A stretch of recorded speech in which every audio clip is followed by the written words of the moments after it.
नमस्कार। Book audio में बहुत बहुत स्वागत करता हूं। मैं आपका दोस्त ब्रजेश। और दोस्तों, आज लेकर के हाजिर हूं इसहाक रामदुर्गी का कहानी संग्रह प्रोपेगेंडा। आज पेश है इसमें से एक कहानी, ट्रेन नंबर 17415। सुबह करीब 7 के आसपास रेलगाड़ी के आने की सूचना प्रसारित हो रही थी। यात्रीगण के पैर ध्यान दें। गाड़ी संख्या 17415 तिरुपति से हुबली होकर कोल्हापुर जाने वाली हरिप्रिया एक्सप्रेस थोड़ी ही देर में प्लेटफॉर्म संख्या 1 पर आने वाली है। प्रादेशिक भाषा कन्नड़, राष्ट्रभाषा हिंदी और अंग्रेजी तीनों भाषाओं में उद्घोषणा होती रही। भारत जैसे बहुभाषी देश में त्रिभाषी सूत्र की भूमिका निसंदेह महत्वपूर्ण है। वहीं दूसरी ओर देश को एक सूत्र में बांधते हुए इसे विकास की ओर ले जाने में भारतीय रेल का कार्य भी प्रशंसनीय रहा है।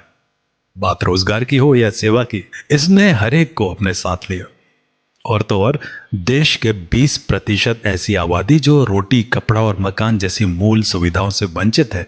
कुछ हालात के सताए हुए तो कुछ तकदीर के मारे मोहताजों को पालने का जिम्मा भी अपने सर ले लिया है।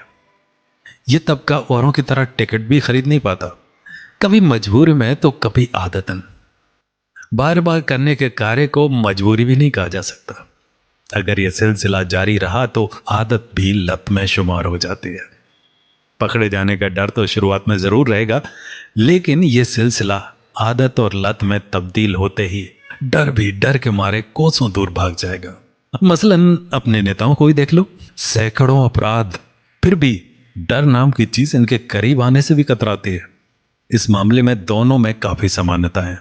बस फर्क इतना है कि जहां यह तबका पेट के लिए करता है तो दूसरा अपनी हवस को मिटाने की खातिर।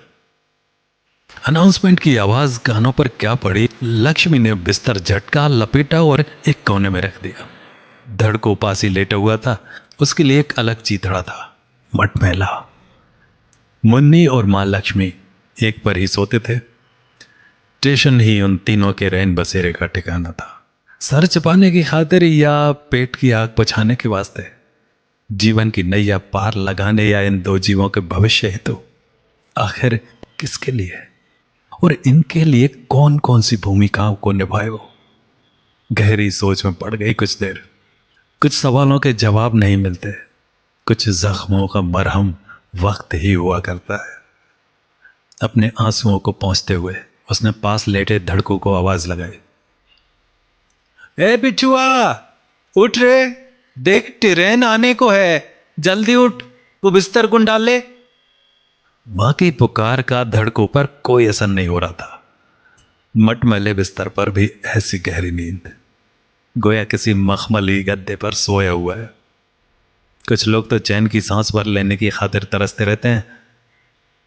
होता सब कुछ है, शान और शौकत, पैसा वैसा, घोड़ा गाड़ी, लेकिन सुकून नहीं। ये सुकून ही है जिसके अभाव में महल और मखमली गद्दे भी कुछ काम के नहीं रहते।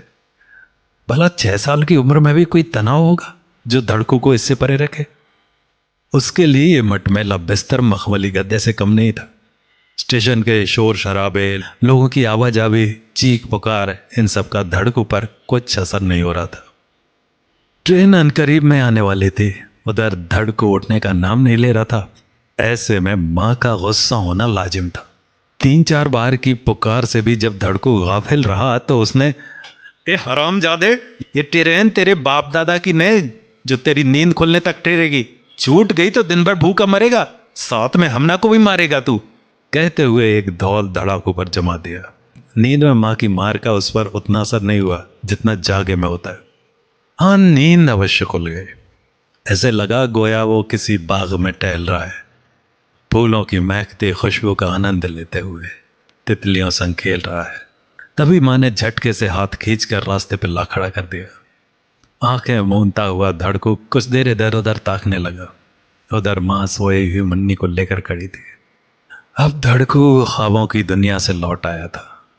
सीधे उसकी नजर उस बिना ताले की ट्रंक पर पड़ी जिसमें 2 पत्थर के टुकड़े पड़े हुए थे। उन टुकड़ों को उठाकर दाहिने हाथ में पकड़े हुए उन्हें बजाने का प्रयास करने लगा।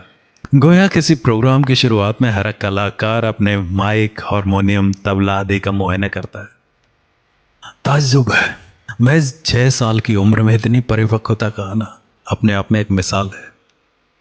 क्यों ना हो, मजबूरी बहुत कुछ सिखा देती है। बिन ताले की ट्रंक से लक्ष्मी ने 2-3 कपड़े मुन्नी के लिए उठा लिए और उसे फ्लाईओवर सीढ़ियों के पिछले हिस्से के कोने में रख दिया। मुन्नी महज 1 वर्ष की है, इसलिए उसके प्रति अधिक ध्यान देना पड़ता है। धड़कू को इसकी आवश्यकता नहीं, वो अपना ध्यान खुद रख सकता है। शैशव अवस्था में बाल्यावस्था का प्रवेश और अब बाल्यावस्था में किशोरावस्था का प्रवेश। कुल मिलाकर कहें तो धड़कू ने रूसो, जोन्स, हरलोग जैसे कई मनोवैज्ञानिकों की मानव विकास की अवस्थाओं के सिद्धांत की धज्जियां उड़ाई थी। पिता को अपनी आंखों के सामने मरता देखा था। पिता का साया उठते ही इस छोटे से परिवार को आर्थिक विषमता ने घेर लिया था। वह चाहकर भी काम के लिए जा नहीं सकती थी। मुन्नी महज 4 महीने की थी। आसपास के लोग कुछ दिन थोड़ी बहुत सहायता करते रहे। दिन बीतते रहे, लोगों की सहायता भी कम होती गई और बंद हो गई। रोज मरने वालों के लिए भला कौन रोएगा। किराए का घर भी छोड़ने की नौबत आ गई थी। घर भी नाम के लिए घर था, गंदी नाली के ऊपर बना हुआ एक अवैध उपनिवेश जिसका किराया स्थानीय स्वघोषित सरमायादार वसूला करते। माँ बर्तन मांजने का काम ढूंढने लगी। 1-2 जगह काम मिल भी गया, परंतु बच्चों का साथ रहना उन्हें पसंद नहीं था।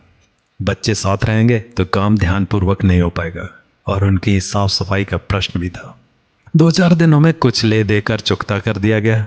माँ का हौसला टूटता जा रहा था। धड़कू सब देख रहा था, महसूस कर रहा था, बस व्यक्त नहीं कर पा रहा था अपनी भावनाओं को। घर में कुछ नहीं था सिवाय बर्तन के, सो उनके सहारे कुछ और दिन बीत गए। इधर वे एक एक कर बिकते जा रहे थे और उधर पेट की आग शांत हो रही थी।